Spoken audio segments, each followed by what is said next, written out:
Hello everyone! Welcome back again to my channel. So mga kasukay, mga kalingap, sa mapagpalang araw na muli sa ating lahat. So for today's vlog, pag-usapan natin yung ganap before sila umalis dito sa Baguio, mga kalingap. At finally, nasdait na po sila, no, mga kasukay, mga kalingap.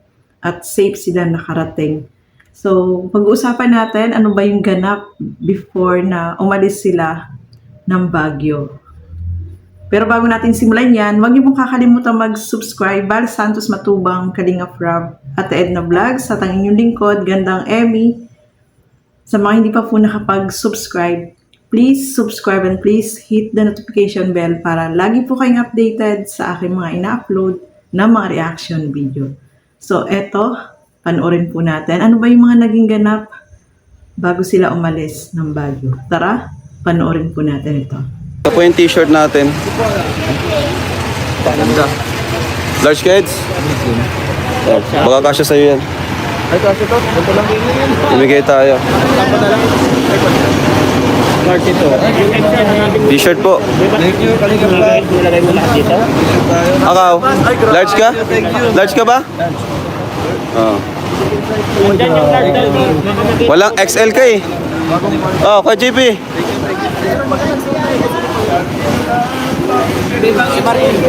Ha? Large yan. Thank you. Nandyan yata yung... Ay wala, andun yung XL. Ikaw kuya, meron ka na. Medium ka ata, medium ka. Large ako. Yan, salamat.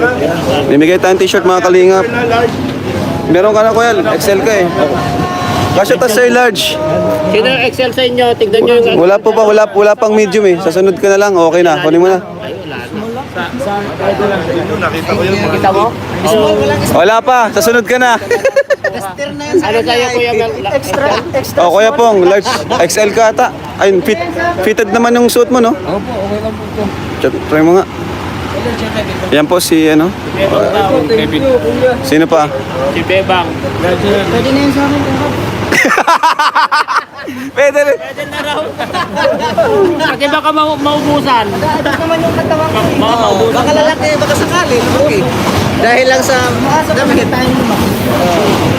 Ayan po, no, mga kasukay, mga kalingap. Bago sila umalis, dyan is naka-live itong si Kalingap Rob. At namigay po siya ng Kalingap t-shirt, no, sa mga nandoon, sa mga staff. Mukhang maganda yung t-shirt, no. Maganda yung tatak niya, mga kalingap. Pwede tayong bumili po niya, no. Kasi sabi ni Kalingap Rob is meron namang ibibenta na ganyang Kalingap t-shirt, no. So, pwede pong bumili.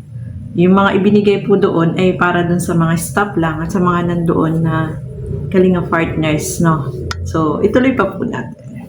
Ito po sila, wifey. Biancy. Biancy. Ganda ng suit mo, Biancy ah. Ha? Sponsor? Ganda ng suit ni Biancy. Rose Ann. Abangan niyo po yung Sed Rose, mga kalingap. Nag-usap na kayo, no? Nag-usap na kayo ni Sed? Hey! Gamba! Grabe, guys. Si Ashley. Kumusta, Ashley, yung travel mo? Experience? Ha? Masaya? Gusto mo sumama ulit next year? Malay mo next year, may collab team ka na. Joke lang. Dito si, Marian. Kumusta, Marian? First time mo dito sa Baguio? Yes po, sobrang saya kuya. Parang kang artista lang na nag-ano dito, bakasyon. Ito rin, artista. Ay, grabe. Ha? So mga kalingap, kahit si Kalingap Rob ay napahanga dito sa kasuotan ni Beyonce, no. Bagay na bagay po sa kanya yung mga suot niya, no, especially nung unang araw, ganda ng outfit niya. Tapos itong last day nila pauwi, napakaganda rin po ng outfit niya, no. Ito pala ay bigay ng sponsor sa kanya, no, mga kalingap. So bagay na bagay kay Beyonce yung kanyang suot na damit, no. Para siyang Korean na, no. Daming ang humahanga sa kanya kasi napakaganda po niya. Lahat na lang ng susuotin niya na damit ay babagay sa kanya kasi matangkad siya tapos maganda yung katawan, no. Sexy. Kahit sapatos, bigay din ng ng sponsor ng mga kalingap. Sobra. Grabe yung pagmamahal ng mga sponsor dito kay Baby Beyonce natin, mga kalingap. No?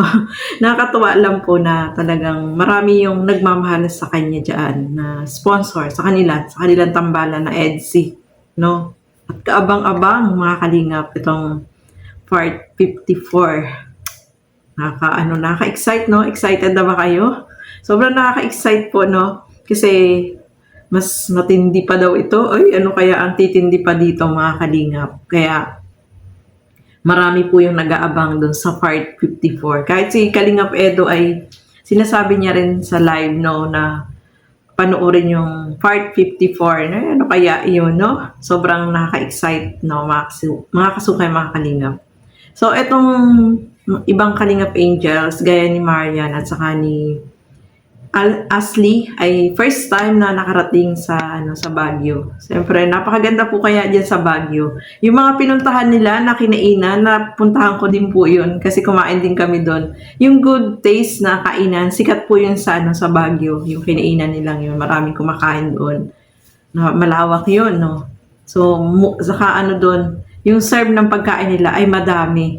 Madami po yung isang serve ng pagkain. Kaya, sobra-sobra yung pagkain. Gaya nung nag-order kami doon, yung isang order, napakadami madami po talaga siya. Kaya talagang sulit na sulit yung pagkain sa Good Taste, no? Ayan, first time din nung kambal, no, mga kalingap, na pumunta dyan sa Baguio. Grabe. Siyempre, kung hindi dahil sa kalingap, ay hindi naman po nila mararanasan yung mga travel na yan, no?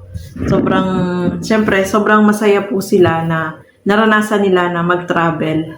Kagaya niyan sa Baguio, di ba? First time nila yung makapasyal, makita yung mga gandang view diyan sa Baguio, ay talagang enjoy na enjoy po yan sila, no, mga kalingap. Kaya kung hindi dahil sa kalingap, syempre hindi naman makakarating po sila diyan, no.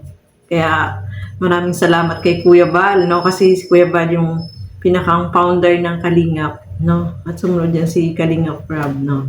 So, ayan po, no, yung mga ganap at may mga ganap pa dyan na etong wallet naman ni Beyonce, no, before na umalis sila po ay napanood ko sa vlog. Marami akong napanood na vlog kay Red Saint, kay Pure Health, na nawala itong wallet ni Beyonce. Pero, nakita rin po kasi nailagay niya pala dun sa kanyang mga gamit na naisakay na dun sa sasakyan.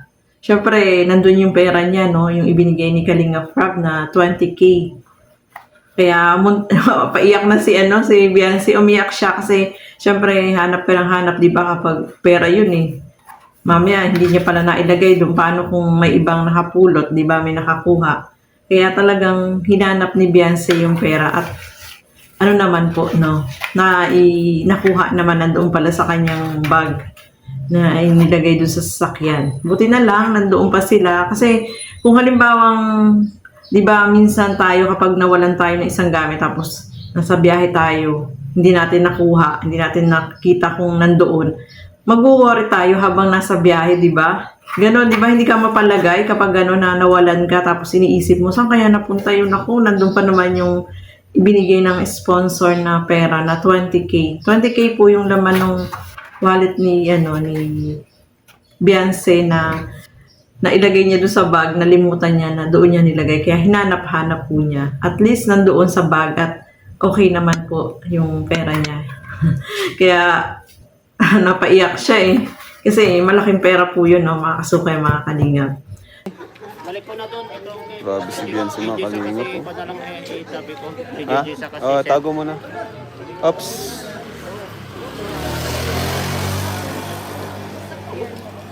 Si Paolo Abilino.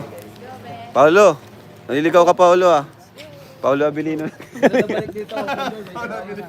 Ano mo na? Nakuha mo na yung... Tingko sa sensya. Ayan, no? Ayan. Di, sila Eds. Kayo ni Beyonce. Ayun nga pala. Dito daw kayo sa, Fortuner. Para daw may viral si Kuya Bal. Para daw may viral si Kuya Bal. Grabe guys, si Wifey.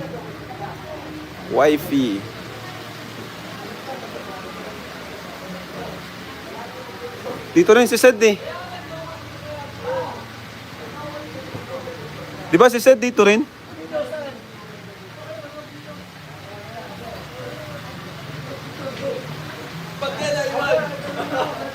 Si Sed, si Rose Ann. Uy! Nandito ka, baby! Ay, hello! Marunong ka na. Si Rose Ann, sama mo dyan para may kasama si ano.